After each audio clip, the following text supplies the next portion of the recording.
sahabat Jills yang sudah puluhan ribu alumni nih Pak ya, benar ya? Tentunya pasti sudah tidak asing lagi buat kalian karena di samping saya sudah ada yang punya sepenuhnya. Kalau ajudan pribadi bilang ya Pak ya, sudah bersama dengan Direktur Jills Kamiswar. Selamat sore Kamiswar. Sore. Ya, gimana kabarnya Kak? Alhamdulillah, baik. Tentunya ini kan di usia Jills yang sudah ke 27 tahunnya Kak ya? Iya, 27. Pasti banyak banget yang penasaran sebenarnya sejarah berdirinya Jills itu seperti apa sih? Ya, jadi sebenarnya Jills ini itu saya dirikan waktu masih kuliah, itu tahun 92. Jadi waktu itu sudah tidak ada lagi kuliah, tinggal penelitian, tugas akhir. Maka saya berpikir daripada menganggur, tidak ada kegiatan, penelitian juga masih belum jelas kapan selesainya, maka saya coba-cobalah dirikan Jills yang tujuan semula itu untuk membantu adik-adik yang lulus SMA agar bisa banyak masuk perguruan tinggi negeri. Jadi waktu pertama kali masih kuliah, jadi betul-betul tidak ada modal. Jadi tidak ada modal, baik modal uang maupun ya modal semuanya nol, kecuali modal semangat yang tinggi. Jadi yang support materi siapa Pak? Ini semuanya sebenarnya secara kebetulan. Jadi waktu itu ada gedung di sebelah yang saya sewa, punya istrinya Pak JK, Pak Jukale, Ibu Mufida. Dari situlah saya dikasih per bulan untuk disewa, tapi sudah lengkap, sudah ada kursinya, sudah ada papan tulis, sudah ada AC dan sebagainya. Jadi betul-betul modalnya tidak ada. Jadi saya tidak perlu modal untuk beli kursi, beli papan tulis dan sebagainya.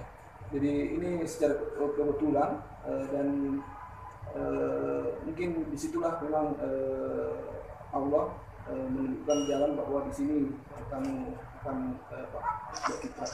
Mungkin salah satu kuncinya itu adalah niat tulus juga ya? Ya, jadi setelah dimulai maka memang waktu itu dirasakan berat sekali, tapi karena orang tua waktu itu masih hidup, saya merasakan bahwa doa orang tua pada waktu itu betul-betul sangat.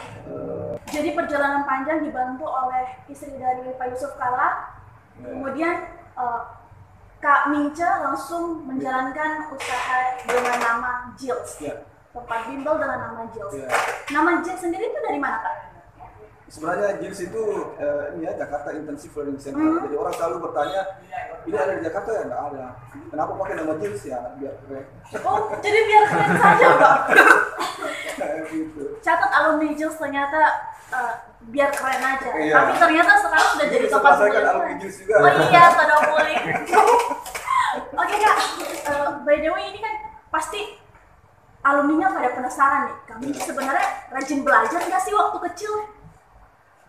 Iya, sebenarnya waktu prestasi saya di sekolah itu biasa-biasa sekali, karena saya termasuk malas ya. Oh, malas juga ya? Iya. Saya kaget Biasanya loh. iya. Cuma memang kadang-kadang malas itu sifat, tapi sebenarnya orang malas itu banyak yang bilang cerdas sebenarnya, karena malasnya makanya dia selalu mencari hal-hal yang baru untuk menutupi malasnya. Kalau ada orang rajin kan sudah ketahuan itu, tapi kalau malas kita selalu mencari bagaimana caranya supaya malas kita ini bisa tertutupi. Nah, gitu makanya biasa orang malas itu kreatif. Ya. Jadi Bapak tergolong orang kreatif. Ya. Kalau saya tidak kreatif berarti mungkin dia sudah seperti ini. Benar, ya. Setelah dulu teman-teman. Saya suka melakukan hal-hal yang baru. Jadi kalau orang sudah lakukan, saya malas lakukan itu. Saya selalu, makanya di Jills ini kita selalu menemukan inovasi-inovasi terbaru yang tidak dilakukan oleh orang lain. Ya, satu hal lagi nih yang menjadi pertanyaan saya. Ini kan alumni sudah pada banyak. Kak Mince sendiri kenal nggak satu-satu alumni itu siapa-siapa? Kalau yang tamat 2000 ke bawah, 2099, 98 ya, sampai yang tamat 93 itu rata-rata saya masih kenal, masih nama mungkin lupa, tapi kalau ketemu muka saya alumni Jills ini. Apalagi kalau ketemu langsung panggil kami cek, nah pasti Jills. Kalau bukan Jills tidak ada yang panggil saya kami cek kalau bukan dari Jills. Biasanya kalau ketemu teman-teman dari luar ya Pak Miswa atau siapa, tapi kalau alumni Jills pasti kami cek. Tapi kalau mulai dari 2004 ketika cabang-cabang jeans itu sudah banyak di luar, saya sudah tidak terlalu banyak mengenal kecuali yang di kantor pusat. Jadi misalnya di Cendrawasih saya sudah tidak kenal siswa Cendrawasih, Todopuli saya tidak kenal lagi siswa Todopuli. Yang saya kenal itu yang ada di Cokro kantor pusat. Oh, jadi yang alumni ke bawah itu sudah ya, dan itu memang di JIS itu kan selalu akrab. Siswa-siswa itu kalau di JIS seperti adik memang, ya, seperti adik. Jadi kadang-kadang honor kita mengajar itu sudah terima honor, ya itu dipakai untuk traktir adik-adik. Ya, jadi kita pergi main-main di mall, makan nonton sama-sama, pergi main basket sama-sama. Itu yang kita jadi kita punya keakraban di JIS itu sangat tinggi. Makanya kalau di JIS itu ada namanya keluarga JIS. benar. Ya. Saya dulu waktu di JIS Todopuli sampai dipanggil Ayu Tinting itu karena saking keakraban itu Pak ya. Saya dijuluki dalam kelas itu Ayu Tinting ya. Ya. Jadi saya merasa cantik sendiri dalam kelas.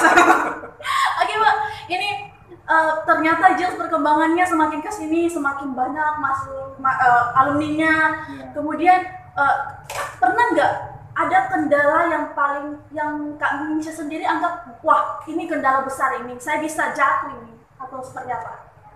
Saya justru lebih senang kalau ada kendala. Kalau tidak ada kendala saya tidak bisa berpikir. Nah itu jadi kalau ada orang mau menjatuhkan saya lebih suka itu karena saya berpikir. Jadi harus Tapi ada kalau dia kendala kalau dia puji apa, aduh itu bisa membuat saya terpleset. Nah, jadi kalau ada hambatan-hambatan apa, saya senang sekali kalau ada seperti itu. Karena dari situ saya bisa berpikir. Kalau tidak ada seperti itu, kita tidak bisa maju dan berkembang. Jadi ujian itu sebenarnya untuk membuat kita naik kelas. Semakin berat ujiannya, semakin tinggi nanti loncakannya. Berarti selama 27 tahun JIS berdiri banyak berarti kendala. Berarti banyak kendala ya Pak ya? Ini jangan takut Pak, ini cuma lobet saja ya. Jadi sebenarnya kendala itu apa ya, tergantung kita melihatnya. Jadi misalnya kendala-kendala kita itu menghadapi tentor yang tidak disiplin itu kendala, tapi itu membuat kita berpikir bagaimana caranya kita membuat aturan supaya tentor ini tidak bisa disiplin dengan kendala seperti itu. Misalnya pemerintah mengubah kebijakan tentang kurikulum, nah itu kan salah satu kendala. Kita sudah bikin materi, terus tiba-tiba berubah, kita ubah lagi. Tapi itu kan membuat kita semakin untuk berpikir bagaimana caranya supaya hal-hal seperti ini kalau terjadi lagi kita bisa atasi. Nah, ini Pak, satu hal lagi tentang menurut Bapak, apakah Bapak sudah termasuk sukses? Sukses itu sebenarnya kalau kita berhasil mencapai sesuatu yang kita mimpikan, ya. Dan sukses itu setiap orang berbeda. Ada orang teman saya sukses dia berhasil menjadi profesor, ya. Ada teman saya sukses dia berhasil bisa naik pendidikan, itu mimpinya tinggi. Jadi kesuksesan itu tergantung siapa yang melihatnya. Tapi kadang-kadang orang yang sukses itu sendiri sebenarnya dia tidak merasa sukses. Tapi orang yang melihatnya itu dia bilang, oh ini sudah sukses karena dia melihat dulunya si yang dilihat itu misalnya dulu dia sangat di bawah, kemudian tiba-tiba menjadi orang hebat. Padahal yang mengalami sendiri sebenarnya dia mengatakan saya belum apa-apa ini, ya, belum bisa dianggap sukses. Jadi kalau saya yang sukses itu adalah pandangan orang yang menilai orang tersebut. Jadi melalui orang memandang kita seperti apa? apa? Oh ini sudah sukses ini. Padahal kalau dilihat sendiri dari dia menilai diri sendiri mungkin saya ini belum sukses, masih banyak hal yang belum saya capai. Nah, gitu. Satu hal Pak. Saya satu hal terus ya satu hal terus. Ini apa? Jangan begitu nomor satu. Oh, aduh, jangan gitu dong. Nanti diganti. Nanti diganti. Nanti kentara kampanyenya merah lagi Pak.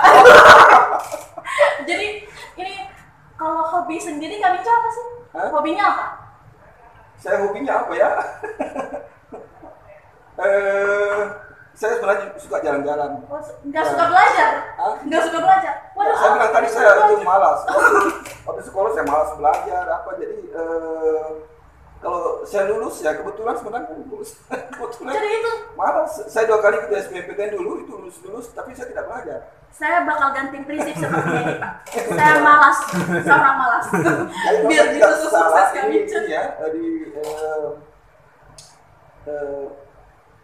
siapa Microsoft Steve Jobs. bukan Bill Gates. Bill Gates. Oh iya, Bill Gates. Jadi dia bilang kalau saya terima pegawai saya cari yang malas. Ya. Karena orang malas itu kreatif. Nanti Kak Ardi Iya. daftar. Targetnya begini, kalau dia kasih target untuk menyelesaikan ini, dia harus selesaikan cepat supaya dia bisa pergi Iya. kemana-mana. Jadi dia tidak suka orang yang terlalu rajin menyelesaikan pekerjaan sampai jam 10 malam di kantor. Dia tidak suka itu. Dia lebih suka pokoknya dikasih pekerjaan apa selesai. Nah, gitu. Kalau tokoh inspiratif sendiri untuk Kaminca siapa? Ya. Pokok saya ini ya kayak berubah-ubah ya. Oh iya, Ya, berubah-ubah. Ya, ada lagi yang ini, oh hebat ini. Ada Begitu lagi. memang orang Ya. malas Kak. Selalu berubah-ubah moodnya. Ya, jadi kalau tokoh-tokoh ini apa ya, kita kan biasa mengidolakan seseorang karena dia punya apa namanya sesuatu yang hebat apa ya. Tapi itu setiap kalau baca buku ini, oh ini orangnya hebat ini berubah lagi. Ini baca ini gitu. Jadi itu berubah-berubah. Jadi pada dasarnya apa namanya semua orang hebat. Ya. Jadi pada dasarnya saya lihat semua orang hebat. Jadi hebat itu berdasarkan bidangnya. Berarti untuk saat ini tidak ada tokoh yang menginspirasi Bapak gitu? Atau Kaminca menginspirasi diri Kaminca sendiri? Idola saya sekarang Ya. Rocky Gerung. Luar biasa ya? Nggak usah kita bahas panjang lagi ya Ya, soal Rocky Gerung. sudah stop di situ ya. Ya, soal di situ. Oke, banyak sekali dari Kaminca kasih ke kita mulai dari sejarah berdirinya Jills. Sempat dengar tadi saya Pak, kalau bahkan jadi tentor pun waktu awal sendiri. Oh ya, jadi saya dulu waktu di Gills pertama one man show. Jadi semua saya bikin. Ketik soal, screen, periksa, pergi fotokopi. Padahal katanya tadi malas Pak. Malas belajarnya aja. Padahal tadi malas. Ya, Belajarnya ya. saya lebih kerja keras. Iya. Pulang dari situ saya menyapu, ngepel lantai semua saya kerja. Jadi sulit percaya sama orang lain. Itu saya punya karakter khas. Ya, sulit percaya. Baik pekerjaan semua bisa harus kerjakan sendiri supaya saya yakin bahwa itu bagus. Ya, makanya dulu itu semua saya kerja. Mengajar juga harus mengajar, cek bel, semua. Dan ada orang di sini saya terima mendaftar. Nah, ternyata itu tidak bagus. Setelah ada konsultan kita dari Belanda, maka diajari bagaimana caranya mendelegasikan pekerjaan ke orang-orang sekitar supaya kita punya waktu untuk berjalan-jalan. Maka terselipkanlah kopi untuk jalan-jalan. Jadi sudah jalan-jalan kemana saja ini Kak? Sudah kecuali Afrika belum. Ke Wakatobi sudah, ke Wakatobi sudah. Dalam negeri kurang ya. Harus sering Pak. Ke Wakatobi Ya, tempatnya promosi. Ya nanti insya Allah. Jadi sekarang ini saya lebih suka melihat dunia luar yang jarang-jarang saya lihat. Ya. Oke, sukses selalu Kaminca. Terima kasih informasinya. Mudah-mudahan mengobati rasa penasaran. Oh iya, satu lagi dari Kak Ardi. Apa Kak? Sedikit kiat suksesnya buat Oh, ya, anak benar. siswa-siswa yang sedang menghadapi ujian, tapi apa sih yang harus Ya, Kunci-kuncinya, ya. kuncinya ya. Kunci jawaban. Ya, ya, bocoran. Dapat bocoran. Bukan bocoran soal Kak. Aduh, jangan bocoran soal Kak. Nanti banyak yang masuk di Jills Kak. Kalau bocoran soal. Seperti KPU bocoran soal. Lagi-lagi. Kalau itu sudah seperti itu ya. Ya, kiat-kiat sukses nih menghadapi ujian Kak. Ya, jadi saya kalau memotivasi siswa, saya tidak suruh dia belajar. Saya Suruh suruh dia malas. bermimpi. ya. Mimpikan sesuatu, dengan mimpi itu membuat dia otomatis belajar. Nah, seperti itu. Jadi kalau saya suruh dia belajar, dia stres nanti. Jadi target belajar, stres dia pikir pelajarannya. Tapi tidak usah pikir belajar. Pikirkan bahwa saya menjadi begini nanti. Setelah mimpinya itu kuat, maka otomatis dia akan belajar. Jadi belajar itu tidak menjadi beban lagi bagi dia, sehingga dia tidak stres. Berarti tidak ada salahnya bermimpi ya. mumpung gratis. Mumpung gratis. Iya. Bermimpi setinggi-tinggi langit Pak ya? Jangan. Oh jangan. Kenapa? Nanti malas jatuh atau seperti apa? Bermimpi lah setinggi-tingginya, jangan cuma setinggi bintang di langit. Berarti paling tinggi lah ya. Iya. Batasnya. Ya benar sekali. Terima kasih banyak lagi sekali lagi Kang Hinca sudah bagi-bagi informasi sejarah berdiri Jules. Ini nanti masuk juga di soal kalian nanti ya. Iya. Yang masuk di soal sejarah berdiri Jules. Terima kasih. Sampai ketemu lagi di Tribun Timur video berikutnya.